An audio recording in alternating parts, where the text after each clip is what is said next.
Hi, I'm Andy Schmuckler.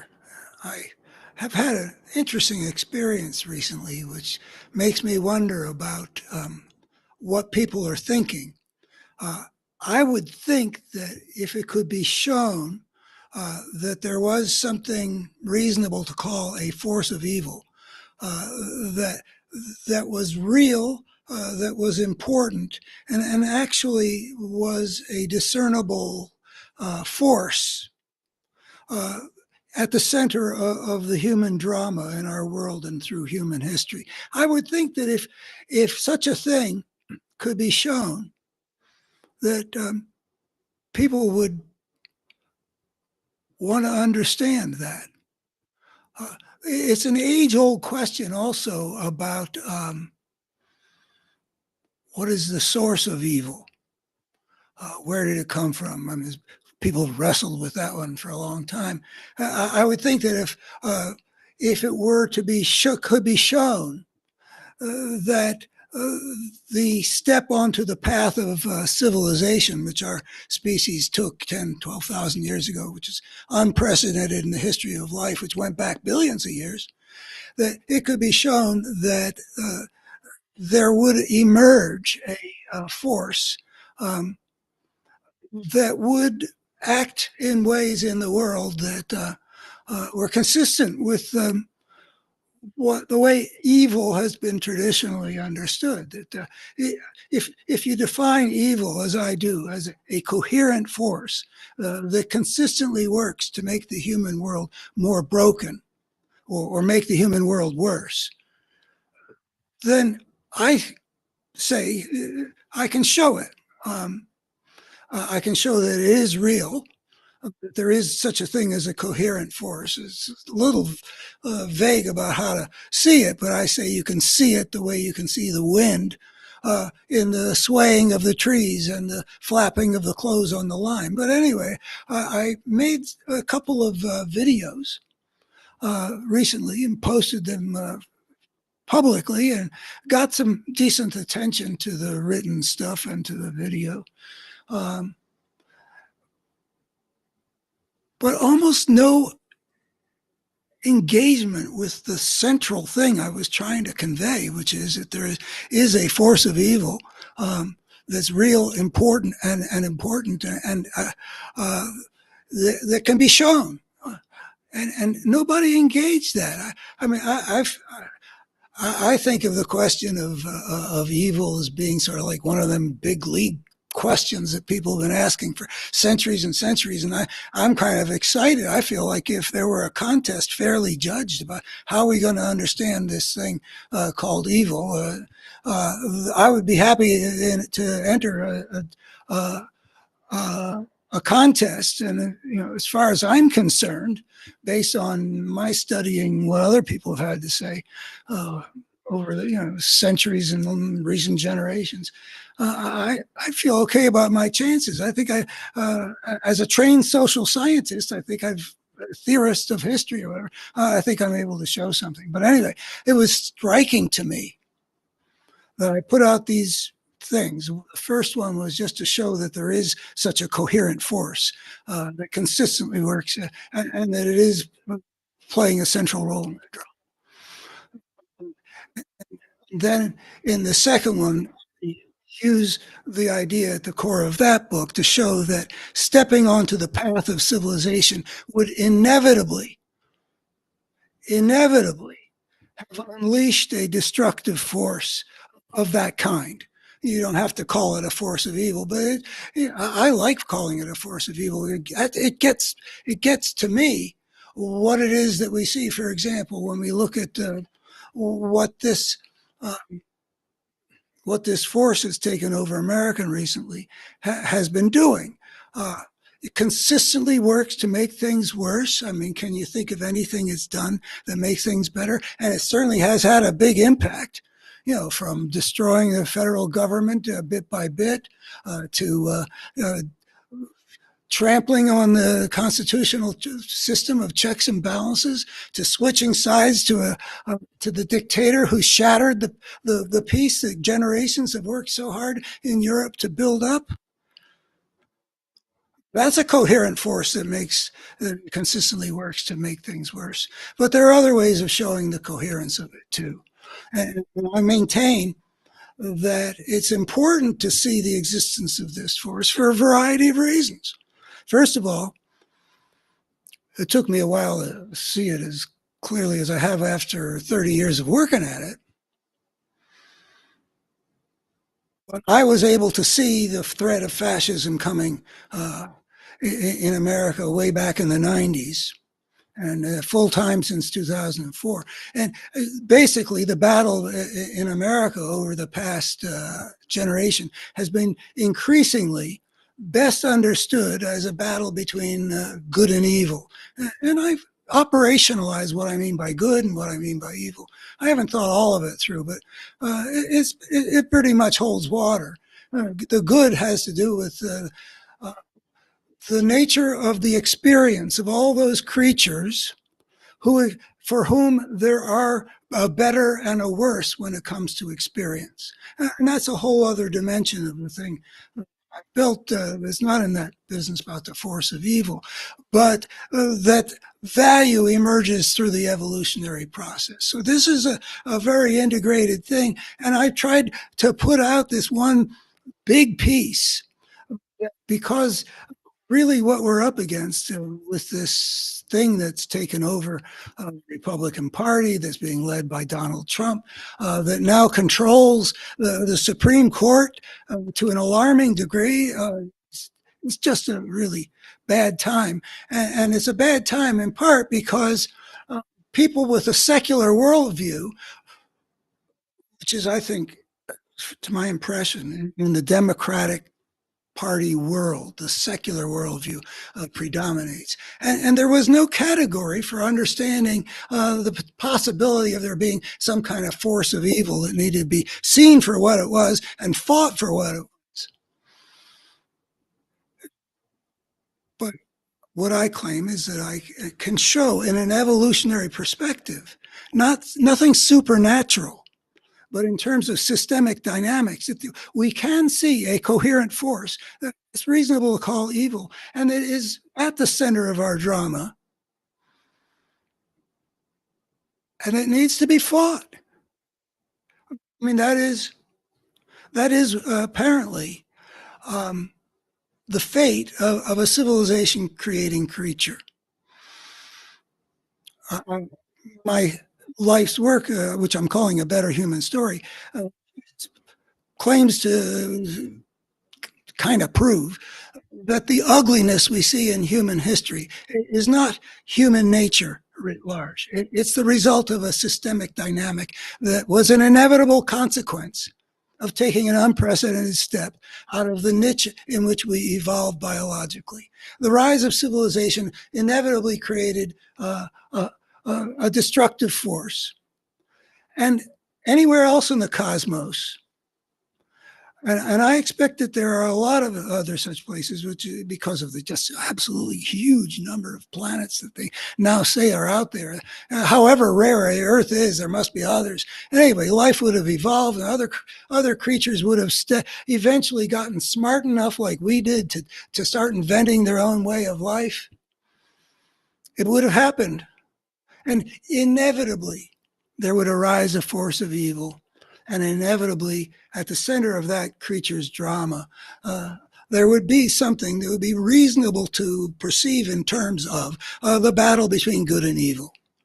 Because the destructive force is going to come out, and then the creature has been instilled with a life-serving, life-affirming, the things that get your DNA into the future. It's been instilled with things that are supposed to guide you. Because they're there because they were selected for it. Evolution creates the good as well as the breakthrough into civilization creates something you could call evil. And then the early millennia, or at least in the case of us humans, we're within probably a couple centuries of it being decided whether the force of good, meaning getting things together so that life thrives, is going to win, and human civilization will survive on this planet for the long haul. Or alternatively, whether we're going to blow it, because that force of destruction that inevitably emerged with civilization that I was showing in those two videos has prevailed. I think it's important to know just what it is we're up against. And that title of that book by me from 2015, before Trump, is called What We're Up Against, the destructive force at work in our world and how we can defeat it. I don't necessarily claim that I know how to defeat it. But I do know that if we don't see what it is we're up against, we're going to be a lot less likely to defeat it. There is an integrated picture that I think would be helpful. So that was a big piece of that I tried to put out there. Yes, there is such a thing as a force of evil.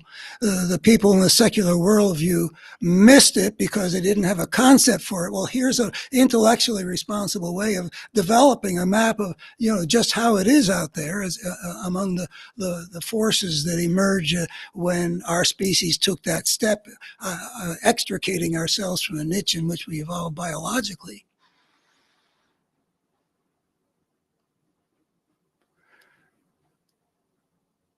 We have a challenge here at this stage in our social evolution. It was inevitable that we would get swept up in a very destructive process where that force of evil really could play a very central role in our world. And look who are the people who are the individuals who are the most impactful in our world today. And, take a look at where they fit on the human spectrum. People like Putin and Trump and Musk, and I'll add Netanyahu. It is not, it is a sign that we have not brought the forces of destruction, the force of evil, adequately under control. And that task is going to be huge, and it's going to take a long time. And we got to see it in a holistic way. And we also have to understand that there is a dynamic in history where things like this are what we need to deal with in a holistic way. There is a destructive force, a force of evil, which is manifesting on the world stage and manifesting in the American power system right now, but it's embedded in the whole texture of civilization. A lot of healing that has to go on at a lot of levels.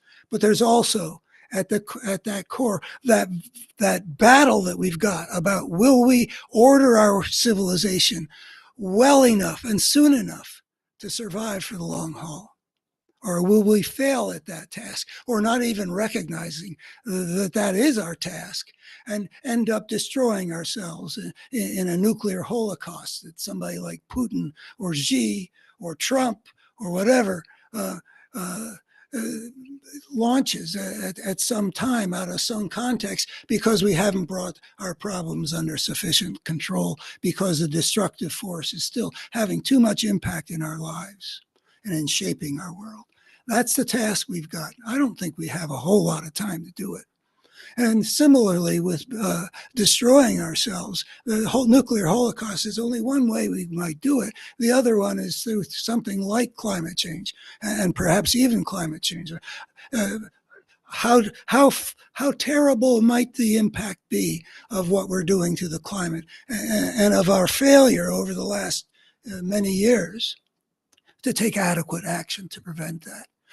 There are forces of destruction that are visible in the story of why we haven't done better about climate change. And there are forces of destruction that are visible in the international system and in the psyches of human beings about why we haven't built a world in which something like the invasion of Ukraine could not take place. But those are the things that we need to do. We're up against a destructive force.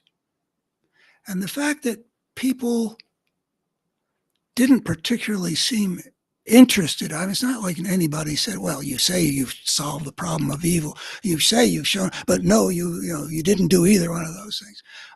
None of that. It's just maybe most people don't, who of a secular worldview, I'm conjecturing now, don't think that if there were to be such a force. Or maybe they don't think there's even any chance that there could be. There must be some kind of woo-woo, hocus pocus, postulating things for which there are no evidence. Maybe they just don't think there's a possibility you could show that there's such a thing as.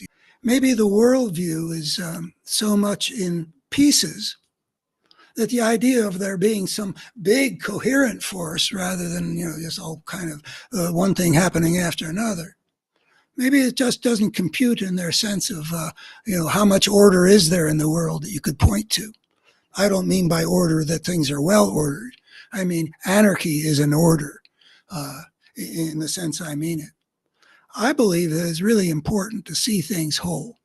The extent to which I've had a spiritually rich life, and I'm hungry for those moments, and I've had my share, but I'm also much more in my head and don't always experience the sacred the way I would like to. But if I were to point to the moments that gave me understanding that was important, they always had to do with seeing things whole.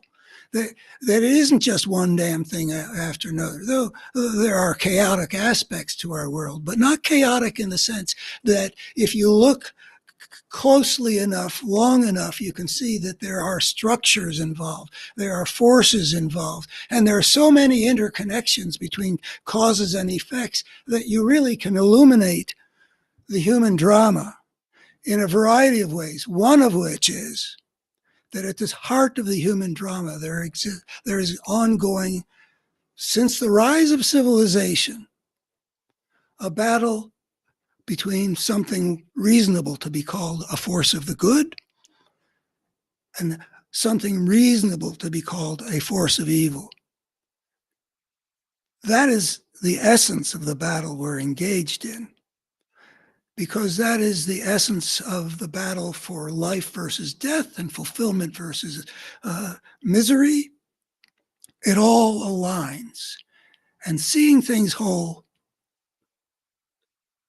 there's a beauty in how much meaningfulness is buried into so much of what we see going on and so much of the record. And to see what it is that's happening, you're led to see that we human beings are not evil the way we've been taught. That evil is better understood as a systemic dynamic that can break people.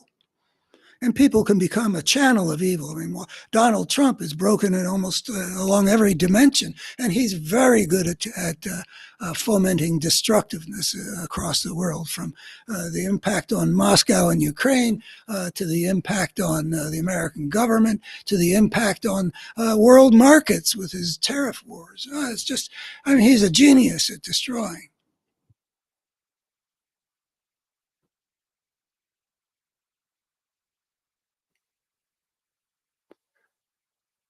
Part of saving America will also be coming to understand how that force of brokenness has worked on the consciousness of people who have lent their support to such a thing as this. The integrated picture, the seeing things whole, doesn't make things simple because healing has to take place at a lot of levels, because all the levels are feeding one another. And the brokenness and the consciousness of a whole lot of people who could go to the polls in 2044 and do the incredible thing of voting for Donald Trump after everything that had happened. That can't, I'd love to understand better the nature of that brokenness. But there's no way, I'm sure, that can be seen other than as an expression of some profound kind of brokenness, because he showed himself to be exactly the opposite of what anybody with any decent values and rational capabilities would think would be the one you'd want to give the powers of the presidency to. So seeing things whole means fighting Trump.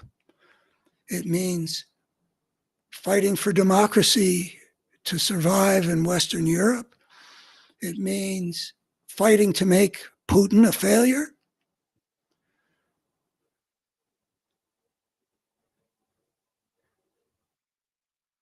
It means fighting to transform the consciousness of a lot of Americans who have been led by a force of brokenness into a state of brokenness, which allowed them to enthrone on the pinnacle of American power someone who is as broken a human being as I have ever seen, maybe as anyone has ever seen.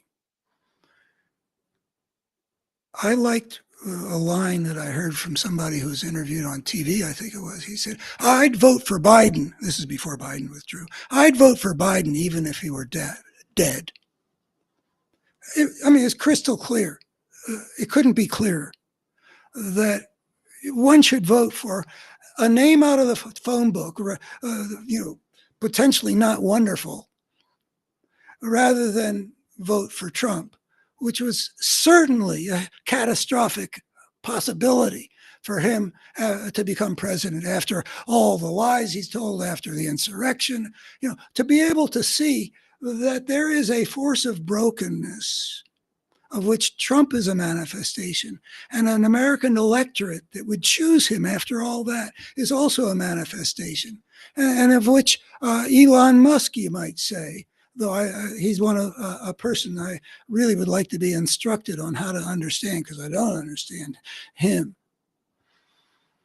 But they're all manifestations of a kind of brokenness. And they're all participating in some things that are very broken. And what we're up against a force of which Trump is a major agent, but which is bigger than it, prepared the way for him. There is a battle at the center of the human drama.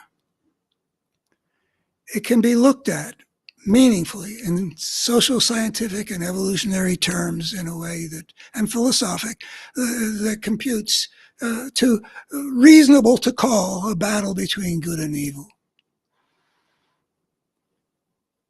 And I find it interesting that when I'm doing my best to present the answer to a question that goes back a couple thousand years, 4,000, I don't know when people started asking about evil. Certainly the Bible's full of it.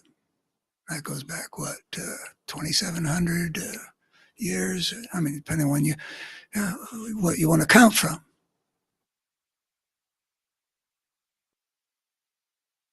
This is, the religious traditions were on to something. I'm not sure how they were.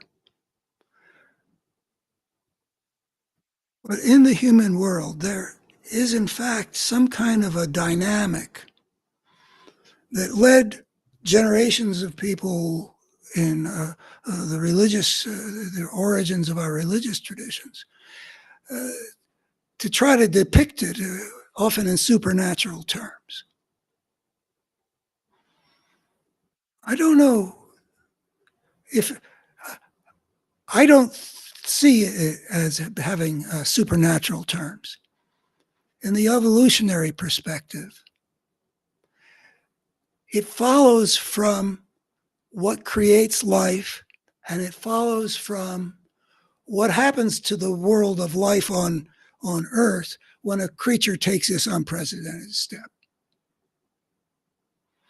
And by the time you get to the book of Genesis, they're talking about the knowledge of the tree of good and evil.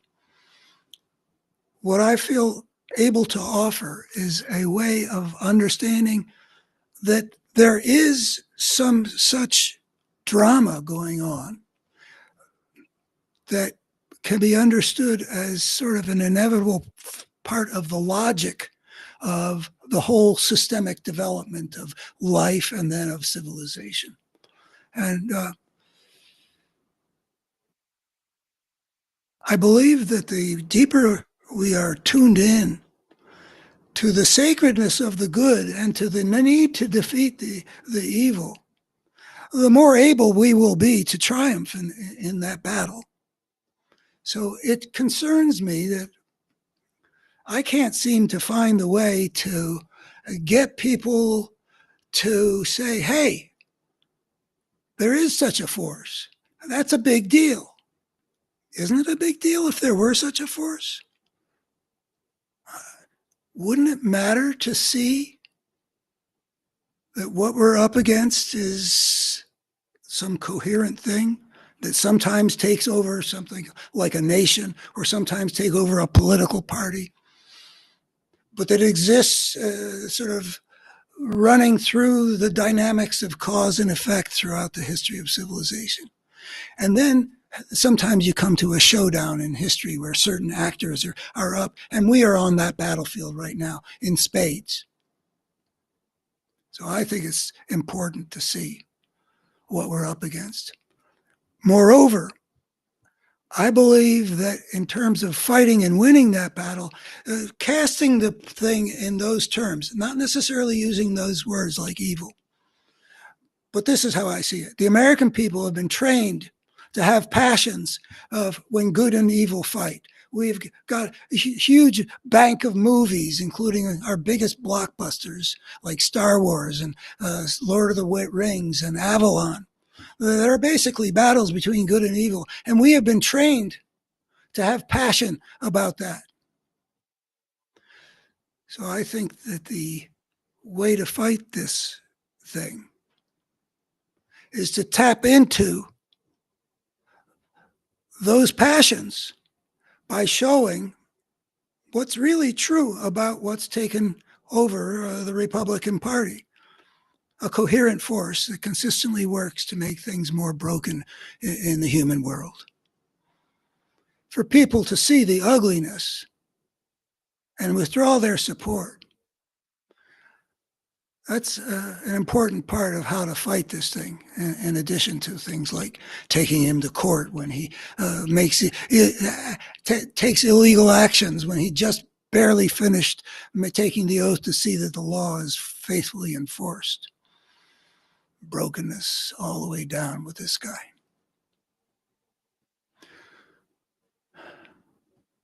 He's a manifestation of something bigger than he. He needs to be fought. But the consciousness of the American people need to be fought for. And too many in conservative America have mistaken the evil for the good. It's a fundamental mistake. If there's any way to bring those people back from that error, that would be an important part of winning this battle here in America. Thank you. Bye-bye. abetterhumanstory.org. That shows my efforts over a lot of period of time to create an integrated picture for seeing things whole.